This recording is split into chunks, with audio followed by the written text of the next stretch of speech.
নমস্কার বন্ধুরা, আমি একটা নতুন রান্না নিয়ে হাজির হলাম জ্যোৎস্নার রান্নাঘরে। এই দেখো, এটা হচ্ছে কচু পাতা। এইটুকু কচুর দাম হচ্ছে 50 টাকা। আমরা বাড়িতে এগুলো খাই না, কিন্তু এদিকে পাওয়া যায় না। এক একটা 25 টাকা করে। দেখো, 3টে ডগা কচু শাকের এ পড়েছে 25 টাকা করে। দুটো নিয়েছি 50 টাকা করে। এই দেখো, পাতাগুলো দিয়েই বানাবো আমি। পাতা দিয়ে এটা দিয়ে বানাবো। আর নিয়েছি, দেখি বাজার থেকে নিয়ে আসলাম 2 রকমের মাছ।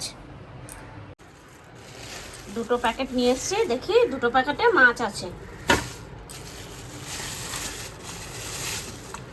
এটা হচ্ছে রুই মাছ। এই দেখো, এটা দিয়ে বানাবো কচু শাক দিয়ে। আর নিয়ে এসছি চিংড়ি মাছ। এই দেখো, এই সাইজেরই পেলাম। এবার আমি এগুলো পরিষ্কার করে নিই। এটা দিয়ে বানাবো আজকে মালাইকারি, চিংড়ি মাছ দিয়ে। এই দেখো বন্ধুরা, 4 পিস মাছ আমি নিয়ে নিয়েছি। আর এটা এখন আমি এটা ভাপা করব। আর এটা সর্ষে, সাদা সর্ষে, সাদা না, হ্যাঁ না না সরি, হলুদ সর্ষে আর কালো সর্ষে, ধনেপাতা, একটু রসুন, কাঁচা লঙ্কা, একটু নুন, হলুদ দিয়ে আমি পেস্ট করে নিয়ে এসেছি। এটা আবার এখন মাছের মধ্যে ঢেলে দেবো, ম্যারিনেট করে নেবো আমি। আর একটু দিয়ে দেবো সর্ষের তেল। এই দেখো, একটু সর্ষের তেল দিয়ে দিচ্ছি। আর এটা আমি ঢেলে দেবো।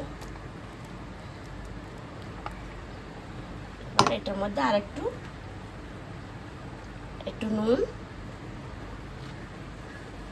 একটু হলুদ দিয়ে আমি এটা ভালো করে মেখে নেব। দিয়ে না আমি একটু মেখে এটা একটু রেখে দেবো 10-15 মিনিট বা আধা ঘন্টা একটু ম্যারিনেট করে এটা রেখে দেবো। এই দেখো, আমি সুন্দর হাতে মাখছি আমি। দেখো,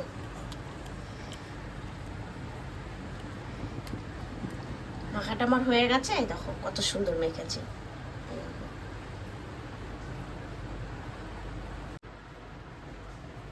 চলো বন্ধুরা, আমি এখন মাছটা রেডি করে নিচ্ছি। এত সুন্দর হয়েছে মাখা, মেখে ম্যারিনেট করে রেখে দিয়েছি। এবার আমি কচু পাতায় নিয়ে নেব। এই দেখো, একটা পাতা নিয়ে নিলাম।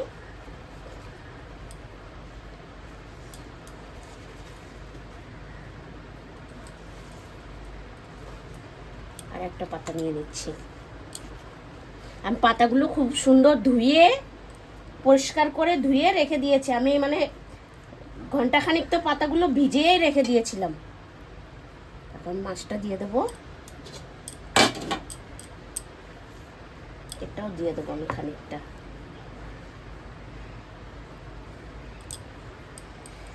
এক হাতে করা তো, এবার একটু হাতটাও ধুয়ে নিতে হবে।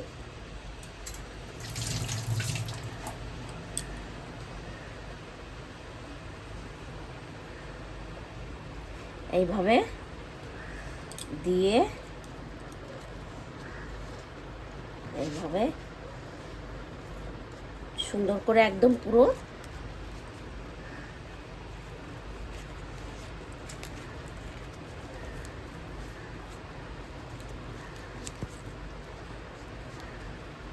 এটা কচু পাতা তো, আমাদের এখানে কলা পাতা পাওয়া যায় না। এবার আমি সুতো দিয়ে বেঁধে নেব সুন্দর করে।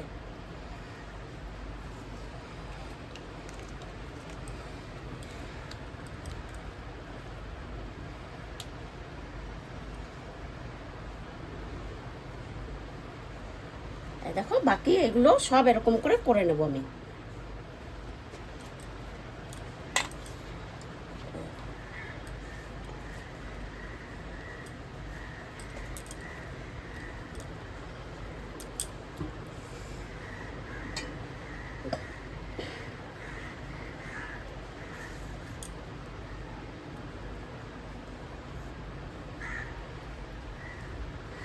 এত গন্ধটা এত ভালো এসছে না, মানে কাঁচা অবস্থায় মনে হচ্ছে খেয়ে নি, এত সুন্দর লাগছে গন্ধটা।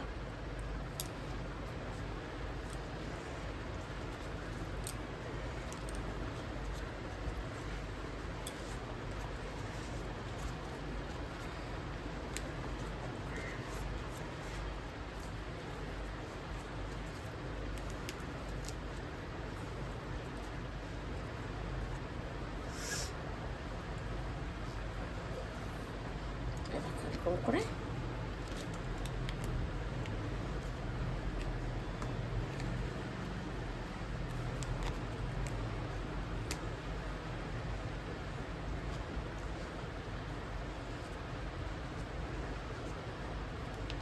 বাকিগুলো আমি করে নিচ্ছি। কত সুন্দর হয়েছে, এরকম করে আমি বাকিগুলোও করে নিচ্ছি। চলো বন্ধুরা, গ্যাসটা চালু করে দিয়েছে, এবার আমি একটু তেল দিয়ে দেবো। অল্প করে দেবো, অল্প করেই তেল দিয়ে দিলাম। একটু তেলটা ঘুরিয়ে নিই।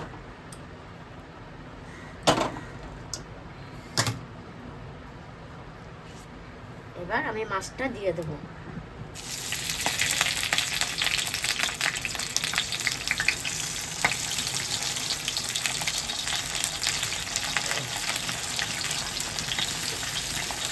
এবার আমি ঢাকা দিয়ে দিচ্ছি, আর গ্যাস একদম কম করে দিয়েছি আমি, কারণ এটা হতে টাইম লাগবে। ভিতরে ভাজা হবে, সিদ্ধ হবে, কচু পাতাটা সুন্দর ভাজা ভাজা হবে, একদম রেড রেড হয়ে যাবে। একদম গ্যাস কম করে দিয়েছি আমি। দেখতে থাকো, দেখি একটু ঢাকাটা খুলে।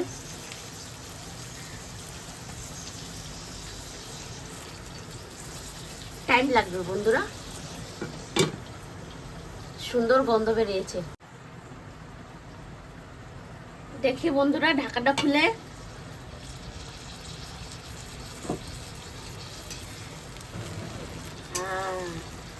একদম তেল বেরোচ্ছে,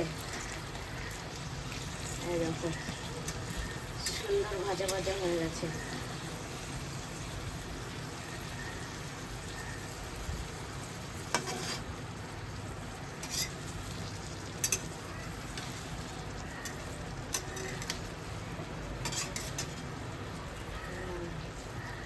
দেখেছো কচু পাতাটাও সুন্দর, এই দেখো ভাজা ভাজা হয়ে গেছে। আবার একটু ঢেকে দিই।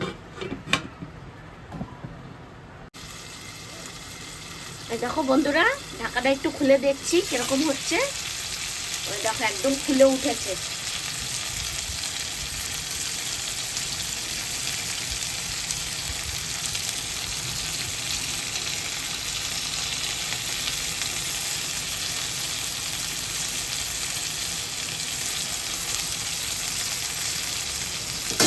সুন্দর হচ্ছে, আর একটু হোক, গ্যাসটা কম করে দেই।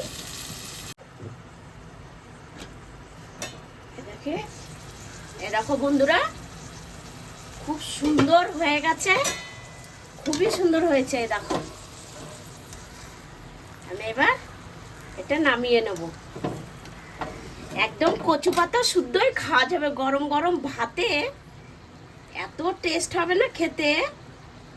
আমি গ্যাসটা বন্ধ করে দিয়েছি, এবার আমি এটা নামিয়ে নিই।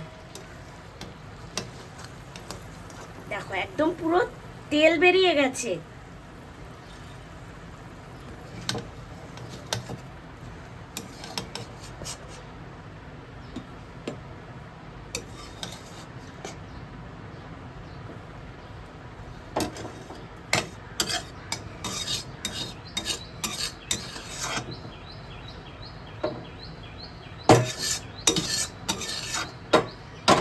আরেকটা মাছ বাকি আছে, ওটা করে নেবো। এটা তো 3টে হয়েছে।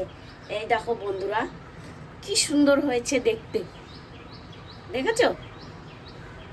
তাহলে খেতে কত ভালো হবে, এত সুন্দর হয়েছে। এটা গরম ভাতে মেখে খেতে দুর্দান্ত লাগবে। এরকম ঘরে বানিয়ে খেয়ে দেখবে। সবাই তো কলা পাতায় খায়, আমি কচু পাতায় করেছি। এবার কচু পাতাটাও খাওয়া যাবে, আর হচ্ছে মাছটাও খাওয়া যাবে। আর পুরো একদম তেল ছেড়ে দিয়েছে দেখো, তার মানে ভিতরটাও কত সুন্দর হয়েছে। খাওয়ার সময় নিশ্চয়ই দেখাবো।